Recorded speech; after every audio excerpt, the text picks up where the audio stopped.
Votre esprit est une scène. Sur elle se joue un drame constant, un tourbillon de pensées, de sentiments et de perceptions. Mais attention, tout n'est pas ce qu'il paraît. Votre cerveau, le metteur en scène de cette grande production, est un maître de la tromperie. Il tisse des illusions, conjure des biais, et réécrit même le scénario de vos souvenirs. Oui, mon ami, l'organe même auquel nous nous fions pour nous guider à travers ce monde complexe est souvent la source de nos plus grandes incompréhensions.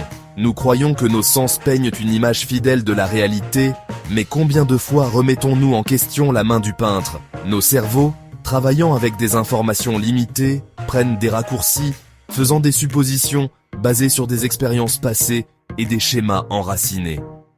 Ce processus complexe, bien qu'efficace en général pour naviguer dans le monde, ouvre la voie à des erreurs fascinantes, car au sein de ces raccourcis se trouvent les germes de la tromperie. Rejoignez-moi maintenant, alors que nous voyageons derrière le rideau, dans les profondeurs de l'esprit. Dévoilons les secrets de la perception, exposons les ombres des biais et éclairons la faillibilité de la mémoire. En comprenant ces tours de l'esprit, nous pouvons devenir des observateurs plus perspicaces de nos propres mondes intérieurs et, par conséquent, du monde qui nous entoure.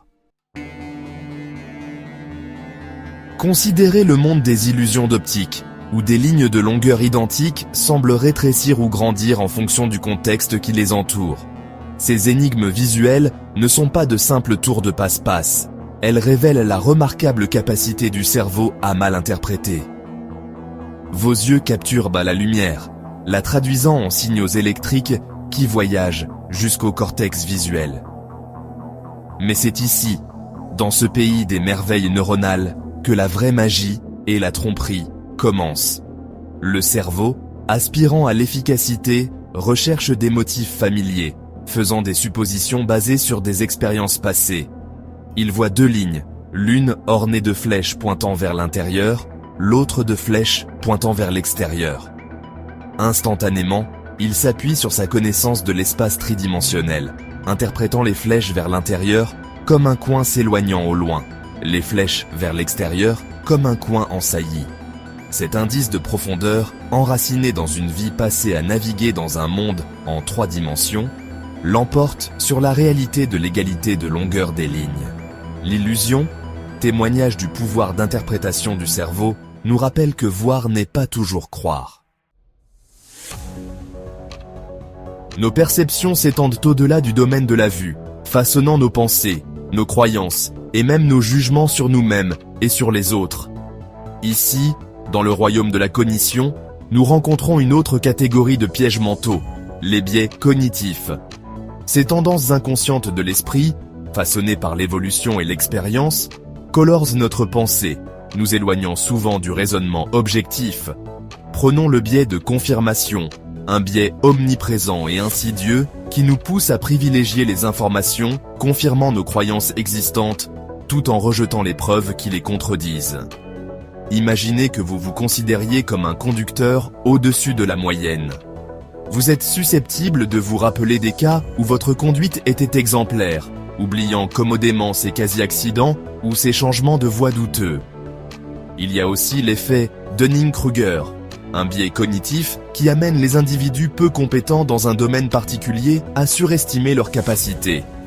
Pensez aux joueurs d'échecs amateurs qui, après quelques victoires chanceuses, se prend pour un grand maître, inconscient de l'immensité de sa propre inexpérience.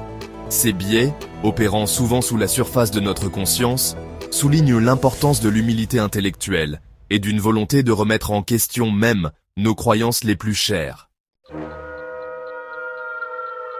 Si la perception est la première version de la réalité par le cerveau, la mémoire en est l'édition révisée, constamment modifiée et réécrite au fil des ans. Nous avons tendance à considérer nos souvenirs comme des enregistrements, préservant fidèlement le passé dans un coffre-fort mental. Mais la vérité est bien plus nuancée, car chaque acte de remémoration est un acte de reconstruction. Imaginez que vous essayez de vous souvenir d'une fête d'anniversaire d'enfance. Vous vous souvenez peut-être du gâteau, des cadeaux ou des rires des amis. Mais quelle part de ce souvenir est exacte, un véritable reflet de l'événement lui-même? Et combien a été façonné, modelé, et peut-être même inventé par le passage du temps et la nature reconstructive de la mémoire. Le cerveau, dans son effort constant pour créer un récit cohérent de nos vies, comble les lacunes, lisse les incohérences et incorpore même des éléments d'autres expériences. Ce processus, bien qu'essentiel à notre sentiment d'identité et de continuité, rend nos souvenirs susceptibles d'erreurs, de distorsions et même de pure fabrication. Nous avons parcouru un long chemin, des illusions de la perception au biais de la cognition et à la faillibilité de la mémoire. Nous avons vu comment le cerveau, malgré toutes ses merveilles, est capable de tisser des tromperies complexes, nous induisant en erreur dans notre compréhension de nous-mêmes et du monde.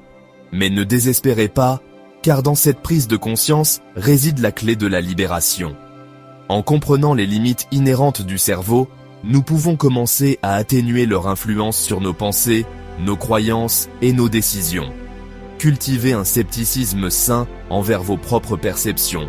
Remettez en question vos hypothèses et recherchez des points de vue divers.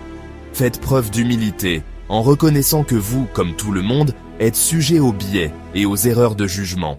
Le chemin vers une pensée claire n'est pas toujours facile, mais c'est un voyage qui vaut la peine d'être entrepris.